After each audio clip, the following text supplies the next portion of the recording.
निमित्तानं आपण या ठिकाणी प्रवचन सेवा आयोजित केलेली आहे. आपल्या या कल्याण तालुक्यातील आणि हे पोई गाव आणि या पोई गावातील हे बुटेरे परिवार. आता बुटेरे परिवार म्हटल्यानंतर जवळजवळ पोई हे गाव 90% बुटेरेच म्हणायला हरकत नाही, नाही का? प्रत्येक गावामध्ये एक एक आडनावाची अशी भरपूर माणसं असतात. जसं 10 गाव मला तरी वाटतं मिरकुटे, नाही का? आमचं उशीद गाव भोईर, आमचं फळेगाव जाधव, त्याच्यानंतर दानभाऊ चौधरी, नडगाव लोणे, रोहणे असं बुटेरे परिवार म्हटल्यानंतर मोठा परिवार, जवळजवळ 90% गाव आणि बुटेरे परिवार. तर ह्या बुटेरे परिवाराच्या मातोश्री कैलासवासी यमुनाबाई हरी बुटेरे आईसाहेबांना सोमवार दिनांक 6 एप्रिल 2026 रोजी देवाज्ञा झाली. त्यांचं वृद्धापकाळाने निधन झालं. आईसाहेबांच्या पाश्चात आईसाहेबांचे भाऊ असतील श्री परशुराम काथोड गायकर, त्याचप्रमाणे मुलं असतील श्री मनोहर हरी बुटेरे, मुलगी सौ मीना वामन कडव, पुतणे असतील आईसाहेबांचे श्री पोषा जाणू बुटेरे, श्री लक्ष्मण भाऊ बुटेरे, श्री जयराम भाऊ बुटेरे आणि श्री बुधाजी जाणू बुटेरे. त्याचप्रमाणे हा संपूर्ण बुटेरे परिवार, आप्तेष्ट मित्र परिवार आणि ग्रामस्थ मंडळी या ठिकाणी कार्य करत असताना आईने अतिशय चांगल्या प्रकारे कार्य केलं आणि अतिशय चांगल्या प्रकारे कार्य करत असताना वृद्धापकाळाने अर्थात वयाच्या 85 या वर्षी आईने तुमचा आमचा निरोप घेतला. खर तर काही महिन्यांपूर्वीच म्हणजे मागच्या वर्षी 2025ला या बुटेरे परिवाराचं, या मुलांचं पितृक्षेत्र आरपलं. आपले हरिबाबा बुटेरे यांचं 21/9/2025 रोजी देहावसन झालं. त्यांचंही वृद्धापकाळाने निधन झालं आणि ते दुःख खऱ्या अर्थानं त्या ठिकाणी कुटुंब दुःखी असतानाच, पितृ क्षेत्र हरपलं याचं दुःख आणि त्या दुःखाचं निवारण होत असतानाच, ते दुःख अंतःकरणामध्ये असतानाच या बुटेरे परिवाराचं मातृक्षेत्र हरपलं. आईसाहेबांनी वयाच्या जवळजवळ 85व्या वर्षी अर्थात वृद्धापकाळाने तुमचा आमचा निरोप घेतला. वृद्धापकाळाने आईसाहेबांचं देहावसन झालं, बरं का? या ठिकाणी भगवंताच्या कृपेने आपल्याला नरदेह मिळालेला आहे, मनुष्य देह मिळालेला आहे आणि हा नरदेह आपल्याला 83,99,999 योनीतून मुक्त होण्यासाठी, मुक्तीचा मार्ग म्हणजे नरदेह आहे, मोक्ष प्राप्तीचा मार्ग म्हणजे नरदेह आहे, बरं का मौली? कोणतंही कार्य करायचं म्हटल्यानंतर ते कार्य साध्य करण्यासाठी आपल्याला साधनाची गरज असते. आज हा आवाज तुमच्यापर्यंत पोहोचावा, तुम्हाला कळावं, तुम्हाला ऐकायला मिळावं, म्हणजे साऊंड सिस्टीम हे आपल्यासाठी काय आहे? साधन आहे, बरोबर आहे की नाही?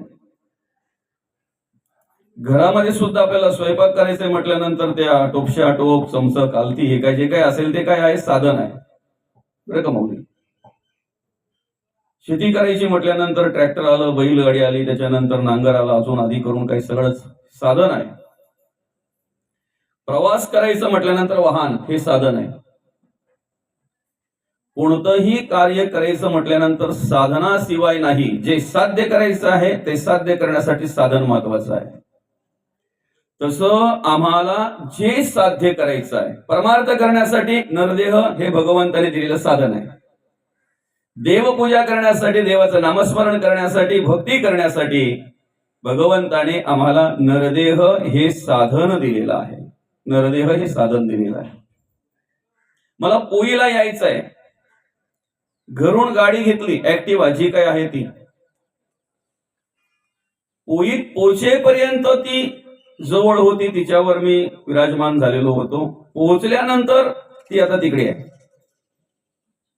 जे साध्य करायचंय ते साध्य झालं, साधन बाजूला ठेवता आलं पाहिजे. ती जर इथे बाजूला म्हणून लावली असती तर जी गोष्ट आम्हाला साध्य करायची आहे ती साध्य झालं की मग साधन बाजूला ठेवता आलं पाहिजे. साधनावरचं प्रेम तात्पुरतं कमी झालं पाहिजे. तसं आम्हाला पांडुरंग परमात्म्याने, भगवंताने हा नरदेह म्हणजे साधन दिलेलं आहे. 83,99,999 योनीतून मुक्त होण्याचं साधन असेल तर नरदेह, मोक्ष प्राप्तीचं साधन असेल तर नरदेह, मुक्त होण्याचं साधन असेल नरदेह.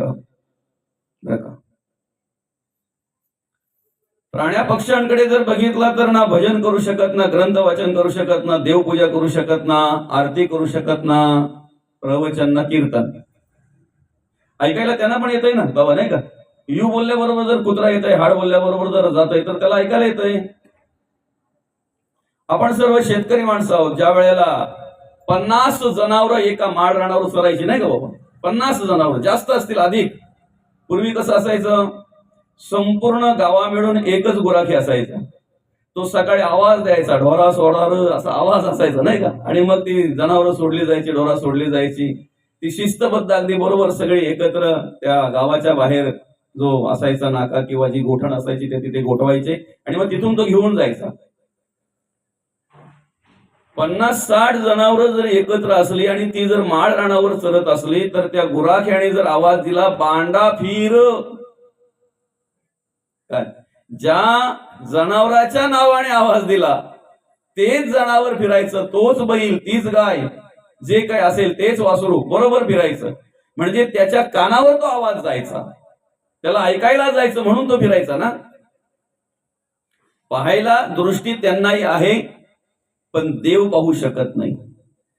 ऐकण्याचं साधन कान त्यांनाही आहे, देवाचं ऐकू शकत नाही. बरं का? आता हंबरतात ते. अगदी अगदी छोटं उदाहरण सांगतो बघा तुम्हाला. एखाद्या ठिकाणी एखादी कोंबडी पिलं असे दाणे वेचतायत आणि पिली कोंबडी पासून बाजूला झालेली आहेत. तेवढ्यात जर कोंबडीला कुठेतरी जास्त दाणे दिसले तर ती विशिष्ट प्रकारचा आवाज करते बाबा. आणि तिने आवाज केला की तेवढ्या जागेत आजूबाजूला असलेली सगळी पिलं तिथे येतात. म्हणजे ती बोलवत असते, इकडे या, इकडे अन्न आहे, धान्य आहे. तो आवाज त्या पिलांसाठी बरोबर आवाज ऐकायला जातोय. ती बोलते, बोलते म्हणजे तिच्या पद्धतीने तो आवाज काढते. आवाज काढू शकते. गाय काय, बैल काय, कुत्रा काय आणि कोंबडी काय, अजून मांजर काय, आवाज काढू शकते. पण देवाचं स्तवन करण्याचा अधिकार त्यांचा नाही. देवाची स्तुती, देवाचं नामस्मरण करण्याचा अधिकार त्यांचा नाही. ते करू शकत नाहीत. मग देवाचं नामस्मरण करण्यासाठी, देवाचं ऐकण्यासाठी, देवाला पाहण्यासाठी, देवाचं कार्य करण्यासाठी, धर्माचं कार्य करण्यासाठी भगवंताने आम्हाला हा नरदेह दिलेला आहे. नरदेह हे काय आहे? साधन आहे. नरदेह हे साधन आहे. बरं का? आता इकडनं एक रोहन वरून वगैरे अशी बस येते, आपल्या गावावरूनच येते ना अशी, नाही का? आणि इकडे 10 गावला जाते, तिकडे कल्याण पर्यंत. बरं का? एखाद्या बाबाला किंवा एखाद्या आईला या पोई गावातील रायत्याला जायचंय आणि बस इकडनं आलेली आहे, रोहन चौऱ्यावरून अशी आलेली आहे. ती जाणार आहे कुठे? कल्याणला. आईला किंवा बाबाला कुठे जायचंय?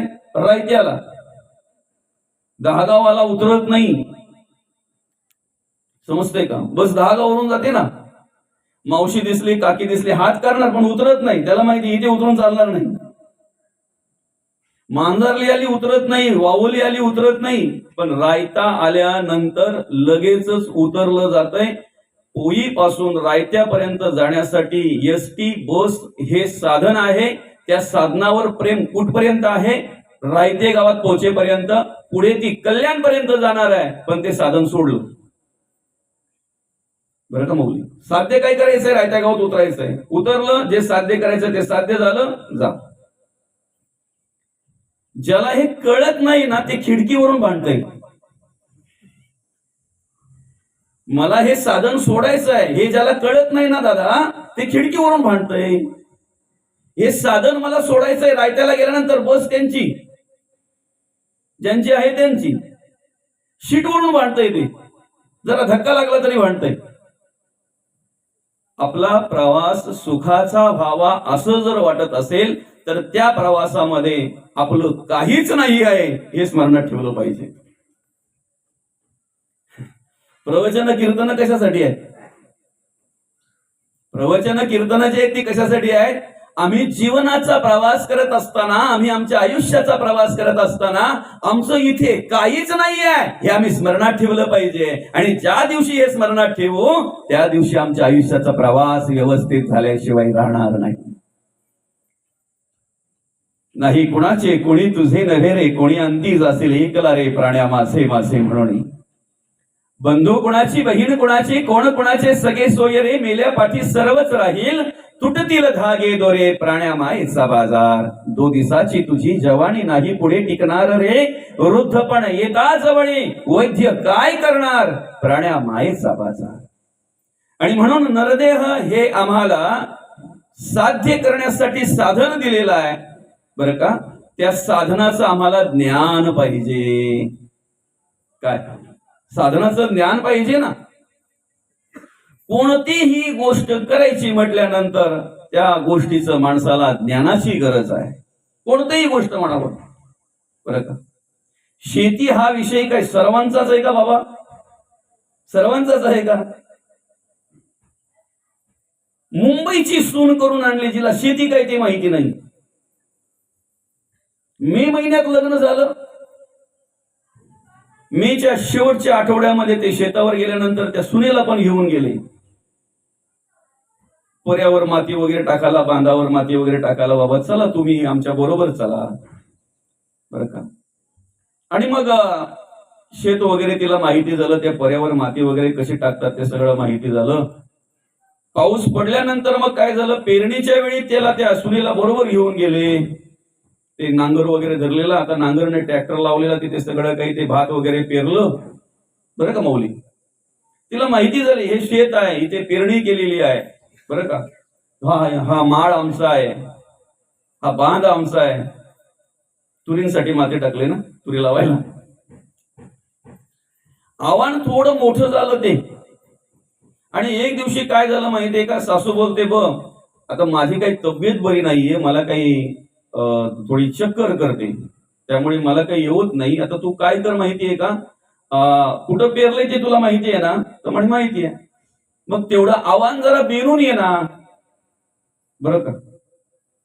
गेली ती सून आव्हान बेनायला. पूर्ण दिवस गेला तिला बरं का. संध्याकाळच्या वेळेला आली. आई बोलते एवढा वेळ लागला? म्हणे एवढा आव्हान होता बेनायचा म्हटल्यानंतर वेळ लागणारच ना बरं का. दुसऱ्या दिवशी ज्या वेळेला ती सासू आणि सून शेतावर गेली त्यावेळेला ते शेतात एकही कसलाही सगळं आव्हान तिने बिवून टाकला होता. त्या सासूने डोक्याला हात लावला, तर केला काय तुम्ही? म्हणे तुम्हीच बोलले होता आव्हान बेनून ये. काय चुकलं तिचं? त्या आव्हानातलं जे नको आहे, जे निघालंय तण ते काढ. तिला काय माहिती काय. आता तसं जर पाहायला गेलं तर आम्ही सुपामध्ये तांदूळ घेतो, निवडतो काय? खडे का तांदूळ? निवडून खडे टाकतो आम्ही, पण सांगतोय काय, काय निवडतोय? तांदूळ. सांगितलं जरी आम्ही तांदूळ निवडतोय तरी कितीही बाई वेडी असली तरी ती तांदूळ फेकून देत नाही. खडे ठेवून तांदूळ फेकून देते का? ती खडेच फेकून देते, ती खडेच फेकून देते. तांदूळ ठेवले जातात, तांदूळ ठेवले जातात. महत्वाचा विषय काय आहे की कुठलीही गोष्ट करायचं म्हटल्यानंतर ज्ञान पाहिजे माणसाला, ज्ञान पाहिजे बरं का. कधी आयुष्यात घरामध्ये स्वयंपाक केला नाही आणि त्याच्यावर जर जबाबदारी आली तर कधीतरी कुठून सुरुवात करायची हे त्याला विचार करावा लागतो. कशा पद्धतीने सुरुवात करायची हा विचार त्याला करावा लागतो. संसार करायचा असेल ज्ञान पाहिजे, प्रपंच करायचा असेल ज्ञान पाहिजे. जी साधनं आम्हाला वापरायची आहेत, ज्या साधनांकडून आम्हाला जे कार्य साध्य करून घ्यायचं आहे ते ज्ञान पाहिजे. गाडी आम्ही नंतर घेतो, पहिले आम्ही ड्रायव्हिंग स्कूलमध्ये गाडी चालविणाऱ्या त्या प्रशिक्षण देणाऱ्या त्या ठिकाणी आम्ही पहिले क्लास करत असतो, तिथे प्रशिक्षण घेत असतो, पहिले तिथे ज्ञान प्राप्त करून घेत असतो. आधी तो एका मालकाच्या ट्रॅक्टरवर 2 वर्षे चालक म्हणून काम केलं, तेव्हा 3ऱ्या वर्षी त्याने ट्रॅक्टर घेतलाय. साधन कधी? आधी त्याचं ज्ञान प्राप्त करून घेतलं आणि मग साधन आहे. 1ली पासून 10वी पर्यंत आम्हाला कसं वाचावं, कसं लिहावं, काय कशा प्रकारे जग आहे, इतिहास काय, भूगोल काय, हे सगळं शिकवलं जातंय. सगळं शिकवलं जाते, गणिताचं ज्ञान दिलं जातंय. त्याच्यानंतर मग तुम्ही कुठला क्षेत्र निवडताय त्याच्यावर अवलंबून आहे. तुम्हाला काय करायचंय, तुम्ही कोण होणार आहात पुढे, तुम्हाला काय पुढे व्हायचं आहे, कला, वाणिज्य की विज्ञान, आणि जो क्षेत्र तुम्ही निवडाल त्याप्रमाणे पुढे तुम्हाला मग ते जे काही काम असेल ते करता येत आहे. एखाद्या कंपनीमध्ये काम करायचं म्हटल्यानंतर पहिले प्रशिक्षण घ्यावंच लागतंय, त्याचं ज्ञान प्राप्त करून घ्यावंच लागतं. विषय आपला असा आहे की जे भगवंताने साधन दिलंय त्या साधनाचं ज्ञान होणं महत्वाचं आहे. फरक फक्त एवढाच आहे, मौली तिकडे गाडी घेण्याच्या आधी आम्ही प्रशिक्षण घेतोय चालवण्याचं, इकडे संसार करण्याच्या आधी बऱ्यापैकी आम्ही माहिती घेतोय, तिकडे शेती करण्याच्या आधी बऱ्यापैकी आम्ही माहिती घेतोय. एखादं साधन घेण्याच्या आधी ते साधन कशा प्रकारे वापरायचं, त्याचा उपयोग कशा प्रकारे करायचा ते ज्ञान आम्ही पहिले प्राप्त करून घेतो आणि मग ते साधन घेतोय. इथे भगवंताने आम्हाला आधी साधन दिलंय मौली, नरदेह हे साधन भगवंताने दिलंय. या खुर्ची घेऊनच या इकडे. नरदेह हे साधन दिलंय बरं का मौली. ह्या साधनाविषयी आम्हाला ज्ञान पाहिजे, साधनाविषयी ज्ञान पाहिजे ना. काय ज्ञान जर नसेल तर काही उपयोग होणार नाही. कुठल्याही गोष्ट करायची, कुठलीही गोष्ट करायची, तुम्हाला जर त्याचं ज्ञान नसेल तर काय उपयोग होणार आहे, काहीही उपयोग होणार नाही. नरदेह मिळालेला आहे वाया घालवण्यासाठी, मार्गदर्शनाची गरज नाही आहे. नरदेह भेटलेला आहे आपल्याला, हा मनुष्य देह भेटलेला आहे. तो जर असाच आलाय तसा जर घालवायचा असेल तर त्याच्यासाठी काय मार्गदर्शनाची गरज आहे का, त्यासाठी काय सांगावं लागतंय का, त्यासाठी काय प्रशिक्षण घ्यावं लागतंय का. पण नरदेह जो भगवंताच्या कृपेने आम्हाला मिळालेला आहे, याचं आयुष्याचं, या नरदेहाचं जर सार्थक करून घ्यायचं असेल, जीवन सार्थक जर करून घ्यायचं असेल तर त्यासाठी आम्हाला ज्ञान मार्गदर्शनच पाहिजे, मार्गदर्शकच पाहिजे, मार्गदर्शनच पाहिजे. त्यासाठी मार्गदर्शनच पाहिजे बरं का मुली. आता बघा, एप्रिल महिना चालू आहे, मे महिना, जून मध्ये पाऊस पडणार बरोबर की नाही. आता मागच्या वर्षी मे पासूनच सुरुवात केली ती, जो वर्षभर पडला होता म्हणायला हरकत नाही. पण पाऊस पडल्यानंतर आमच्या शेतामध्ये जे आम्हाला आवश्यक आहे तेच पीक मिळणार आहे का, निघणार आहे का. आम्हाला जे आवश्यक आहे, आम्ही भात लावतोय, आम्ही कोणी अजून काय काय लावतोय, तेच निघतंय का बरं. पाऊस पडल्यानंतर त्या ठिकाणी वेगवेगळ्या प्रकारचं तण आपोआप निघत असतंय. जे नको आहे ते आपोआप निघत असतंय. जे पाहिजे ते पेरावं लागतंय. काय जे पाहिजे ते पेरावं लागतंय. आता जे नको आहे ते जर आपोआप निघत असेल तर मग त्यासाठी आम्ही काय करतोय, राबणी करतोय, पाल्याचे ढीग तयार करतोय, त्याच्यावरती माती टाकतोय, का तर बुरबुर पेटून जाऊ नये म्हणून, आणि मग त्याला आम्ही ते पेटवतोय. अगदी संत गतीने ते पेटलं पाहिजे. असं किती धूर झाला तरी चालेल, पण दुमूनच पेटलं पाहिजे. का, ते जेवढं उशिरापर्यंत पेटेल ना तेवढी जमीन तिथे तापली जाईल, आणि जेवढी जमीन खोलपर्यंत तापली जाईल तेवढं नको असलेलं तण, त्याचं बीज ते जळून जातंय, आणि ज्या ठिकाणी आम्हाला पेरणी करायची ती जागा भुसभुशीत झाली जाते. तसं आम्हाला आमच्या आयुष्यामध्ये कार्य करत असताना या साधनाचं ज्ञान हे प्राप्त करून घ्यावं लागतंय. मार्गदर्शन मिळावं, मार्गदर्शक मिळावा लागतो. अन्यथा वाईट साईड जे तण आहे ना ते सहज निघत असते, त्याला काही गरज नाही मार्गदर्शकाची, काही गरज नाही, ते सहज निघत असते. आणि म्हणून नरदेह हे भगवंताने दिलेलं आम्हाला साधन आहे. साध्य करण्यासाठी डोळे दिले देवालाच पाहता आलं पाहिजे, कान दिले देवाचंच ऐकता आलं पाहिजे, मुख दिलंय देवाचंच बोलता आलं पाहिजे. सर्वांगाने जर आम्हाला परमार्थ करायचंय, भक्ती करायची आहे तर त्यासाठी आम्ही काय केलं पाहिजे, त्या साधनाचं ज्ञान प्राप्त करून घेतलं पाहिजे.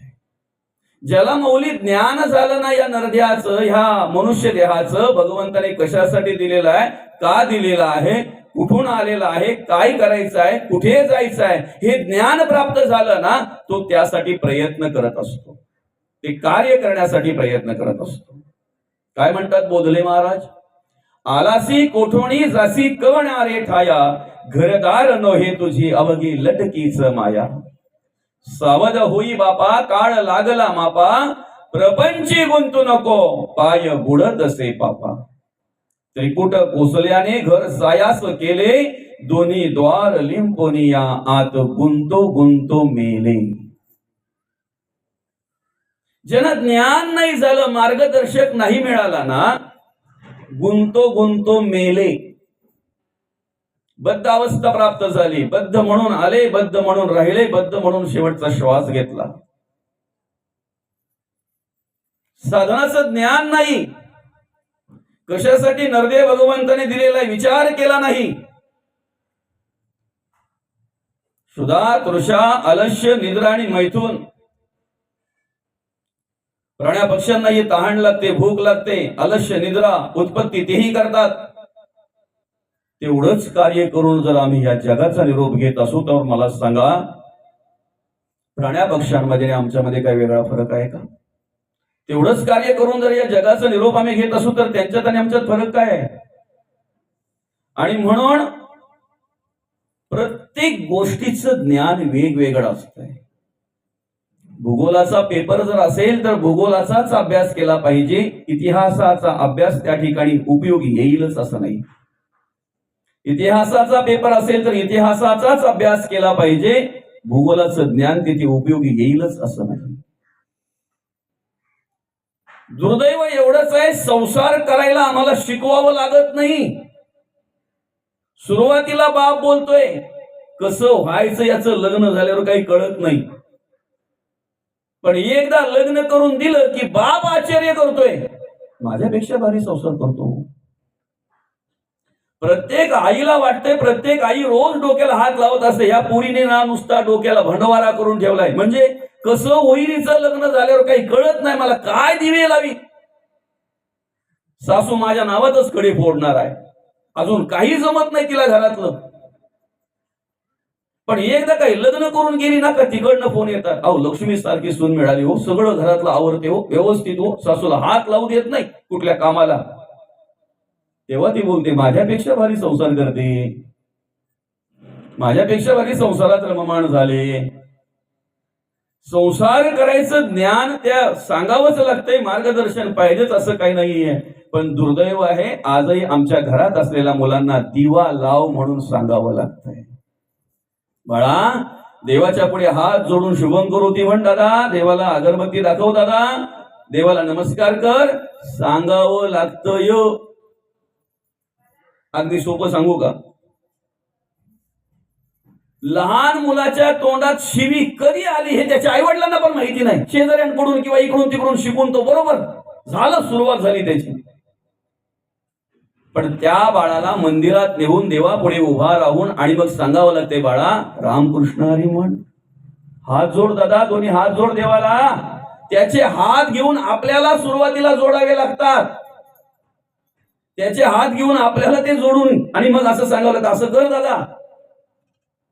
तेव्हा ते त्या पद्धतीने ते नमस्कार करत असते. नमस्कार कर सांगावं लागतंय, वाईट सांगावं लागत नाही. संसारातलं ज्ञान तुम्हाला प्रपंचामध्ये उपयोगी येईल असं नाही, प्रपंचातलं ज्ञान तुम्हाला आध्यात्मिक क्षेत्रामध्ये उपयोगी येईल असं नाही. आध्यात्मिक ज्ञान वेगळं आहे, प्रापंचिक ज्ञान वेगळं आहे आणि संसारिक ज्ञान वेगळं आहे. बरं का मौली? आम्हाला टिचभर पोट भरायच्यासाठी, टिचभर पोट भरण्यासाठी आम्हाला आधी 15 वर्ष शाळेमध्ये जावं लागतंय. अंगणवाडी आहे, बालवाडी, त्याच्यानंतर मग मराठी शाळा आहे, जिल्हा परिषदची शाळा किंवा जे काही असेल ते, त्याच्यानंतर हायस्कूल आहे, माध्यमिक शाळा आहे, काय कॉलेज आहे. हे एवढ्या वर्ष आम्हाला टिचभर पोट भरण्यासाठी हे ज्ञान सगळं घ्यावं लागतंय. या देहाचं सार्थक व्हावं, आम्हाला कसं जगावं, कसं वागावं, हा नरदेह आम्हाला भगवंताने कशासाठी दिलेला आहे, तेवढ्या वेळामध्ये आम्ही जरा सुद्धा ते ज्ञान घेत नाही, हे दुर्दैव आहे. हे दुर्दैव आहे. जरा सुद्धा त्या ज्ञानाविषयी आमच्या अंतःकरणामध्ये आवड निर्माण होत नाही, हे दुर्दैव आहे. बरं का मौली? म्हणून ज्ञानाने संपन्न होता होता जर संस्कार संपन्न व्हायचा असेल तर विद्येबरोबर सद्विद्येची गरज आहे. विद्या पाहिजेच, माणसाला ज्ञान पाहिजेच, पण ज्ञानाबरोबर जर संस्कार संपन्न व्हायचं आपल्याला, जेवढं ज्ञानाने मोठं होऊ ना तेवढं कर्माने मोठा होता आलं पाहिजे, तेवढं विचाराने मोठा होता आलं पाहिजे. जेवढं जगाचं ज्ञान आम्हाला प्राप्त होईल, जेवढं जगाचं ज्ञान आम्हाला मिळेल ना, तेवढं आमचं स्वतःचं पिंडाचं ज्ञानही आम्हाला प्राप्त पाहिजे. ब्रह्मांडाचं ज्ञान मिळेल, पिंडाचं ज्ञान मिळालं पाहिजे. ब्रह्मांडाचा अभ्यास करू आम्ही, पिंडाचाही अभ्यास करता आला पाहिजे, पिंडाचाही अभ्यास करता आला पाहिजे. बरं का? जेव्हा ते जावई सासुरवाडीला जायला निघाले आणि पूर्वीचे रस्ते म्हणजे रस्ता नव्हताच समजा. पूर्वीचे सोयीसंबंध म्हणजे दहागावच्या मुली पोईला दिलेल्या, पोईच्या मुली दहागावला दिलेल्या, फार रोहन चौऱ्यापर्यंत इकडे, मांजरली पर्यंत इकडे असतील काय 2-4 गाव, एरंजळ पर्यंत वगैरे असे संबंध नाही का बाबा, आंबी शिव पर्यंत वगैरे असे. आणि असे जवळ संबंध असल्यामुळे हे रोड वगैरे काही व्यवस्था नव्हती. याच्या बांधावरून त्याच्या बांधावर, त्याच्या बांधावर याच्या बांधावर, अशा प्रकारे ते जायचे. पावसाळ्याचे दिवस होते माऊली, पाणी तुडुंब भरलं होतं सर्वत्र आणि तो जावई बांधावरून पुढे निघालेला आहे. एका शेतावरून जात असताना, शेताच्या बांधावरून जात असताना त्या शेताच्या बाजूलाच एक विहीर होती. शेत तुडुंब भरलेलं होतं पाण्याचं, बांधावर पाणी आला होता. त्याला माहिती नव्हतं की बांधाला लागूनच विहीर आहे, कारण पूर्वी जास्त करून बांधाला लागूनच विहीर असायच्या. त्याला आपण आपल्या भाषेत डवरा बोलायचो, डवरा विहीर, बरोबर का? हा. तर मग नकळत काय झालं, नेमका त्याचा पाय घसरला आणि तो त्या विहिरीमध्ये पडला. आता पाण्यात पडलेला जो माणूस येतो थोडा खाली जातो, थोडासा हा पाय हलवले त्यांचा वर येतो, खाली जातो वर येतो, असं बराच वेळा होतंय. बरं का माऊली? जेव्हा तो वर येताना दिसायचा तेव्हा शेजारी काम करणारी माणसं बोलत होती, अहो जावई हातपाय हलवा, हातपाय हलवा, तेव्हा निघाल तुम्ही, तेव्हा तुम्हाला निघण्याचा मार्ग मिळेल. त्या पाण्यामध्ये वरती येता येता त्याच्या कानावर ते शब्द पडले, हातपाय हलवा.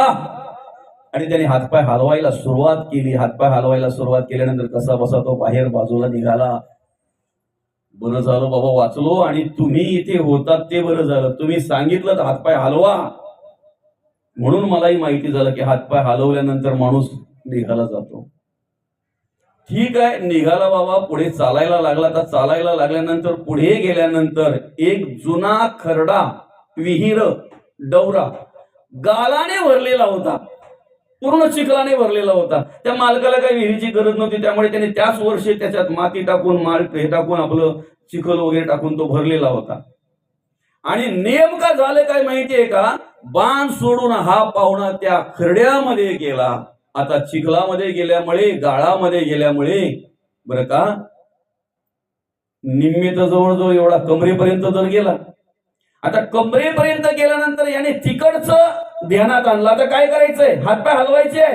हातपाय जसे हलवतोय ना तसा चिखलामध्ये आतमध्ये जातो.